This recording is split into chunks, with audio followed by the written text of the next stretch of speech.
कब तक मनतों और मुरादों के पीछे फिरते रहेंगे वाजा।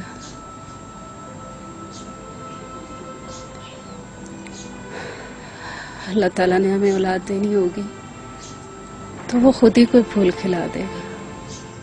अपने नसीब पर शुक्रगुजार रहना भी बड़ी इबादत है।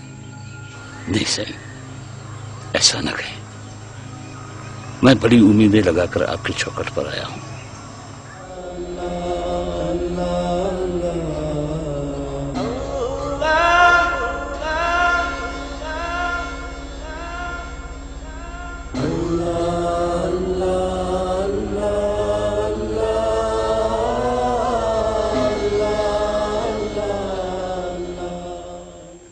लेकिन एक बात का खास ख्याल रहे जिसे कि ये आने वाला बच्चा जवाल के वक्त की मांगी हुई मन्नत है, लिहाजा असर के बाद और मगरिब से पहले का वक्त बच्चे पर बहुत भारी होगा। और हमें यहाँ आने की फिर कभी इजाजत नहीं मिलेगी। अपने बाबा के गुस्से से तो वाकिफ हो ना। चलो जल्दी करो। ओहो खानी चाचा, आराम से दुआ तो मांग लेने दिया करे, बस आते ही चिल्लाना शुरू। खड़े रहो चुपचाप। बहुत देर कर दी सांवरी ने। सांवरी बेटा जल्दी आओ, बहुत देर हो गई है। सांवरी आ जाओ बेटा।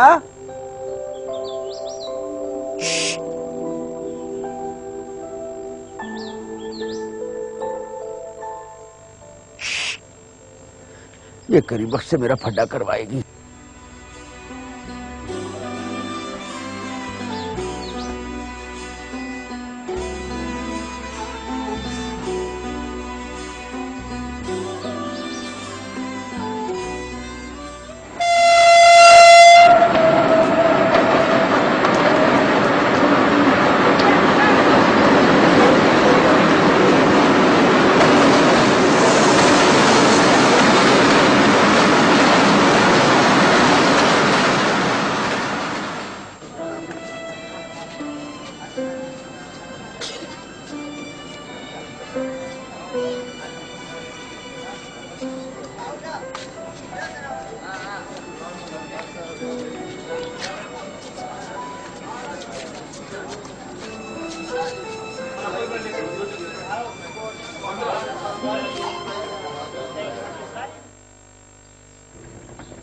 आज लगता है तुम्हारी अम्मा से तुम्हें जरूर डांट पड़ेगी। कोई परवाह नहीं खानू चाचा, जब तक आई जिंदा थी ना तब तक ये फरीजा वो सर अंजाम देती थी। उनके जाने के बाद डांटने का शोभा अम्मा ने संभाल रखा है, तो उन्हें अपना फर्ज निभाने देना खानू चाचा। बहुत शरीर हो गई हो तुम, बहुत शरीर हो गई हो। और ये सब मैं अच्छी तरह से जानता हूँ तुम्हारे बाबा के लाड प्यार का नतीजा है। देखिए खानू चाचा, बाबा का नाम बिल्कुल ना ले, वरना पक्की लड़ाई हो जाएगी। हाँ भाई क्यों नहीं, तुम दोनों बाप बेटी मिल जाओ तो फिर किसी और की कब चलती है। चल बेटा चल चल, शाबाश। 20 साल हो गए तुम्हें समझाते समझाते, मगर मेरी बात तुम्हारी समझ में नहीं आई। हाँ, नहीं आती आपकी बात मेरी समझ में। पहले की बात और थी वाजा, वो बच्ची थी, उसकी बचकाना जिद समझकर मैंने उसकी हर जिद मानी है।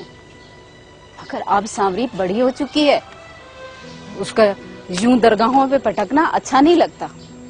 छोटा सा कस्बा है, लोगों को बात बनाने में ज्यादा वक्त नहीं लगेगा। देखो आमिना, हमारी 7 पुश्ते इस इलाके में इज्जत की जिंदगी गुजार चुकी है।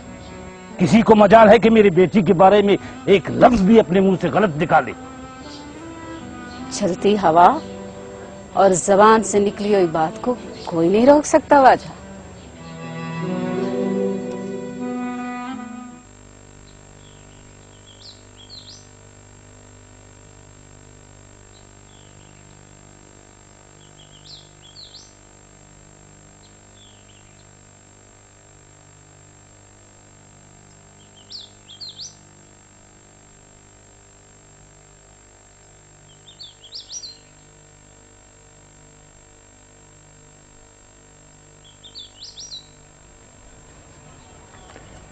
तो ये है इस इलाके की दरगाह।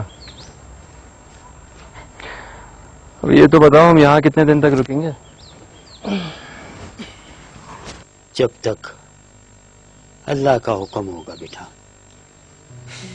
मगर मुझे तो अभी तक ये फकीराना तर्ज जिंदगी समझ नहीं आया बाबा। जब से मैं पैदा हुआ हूँ इसी खाना बदोशी में मेरी माँ भी चल बसी, मगर तुम्हारे चलते कदम ना रुके। कभी कोई दरगाह, कभी कोई ज़ियारत, कभी मस्जिद का हुजरा हमारी मंजिल बनी। यही हमारी मंजिलें होती हैं। मगर सच कहूं बाबा, अब मैं थक चुका हूं। अरे ये कैसी जिंदगी है जो हम गुजार रहे हैं। खाना बदोश कहीं पक्के ठिकाने नहीं बनाया करते। ये दुनिया तो बस एक सराय है और हम इस आरजी सराय में ठहरने वाले खाना बदोश। हम में से कुछ लोग जिंदगी में इस हकीकत को पा लेते हैं और कुछ लोग तमाम उम्र पक्के ठिकाने की जस्तजू में लगे रहते हैं। दोनों का अंजाम एक सा ही होता है। मुझे तो ये दरवेशी रास नहीं आती बाबा। अगर ये बांसुरी और इसके सुर मेरे साथ ना होते तो सच बताऊं मैं कब का ये रस्सी तोड़ा के भाग चुका होता। चलो सुर वाला ना सही, सुर ही सही। मैं जरा कस्बे के बाजार से हुआ हूं, कुछ जरूरत का सामान खरीदना है और यहाँ के बड़ों से बात भी करनी है कि हमें यहाँ रहने की इजाजत दे दें।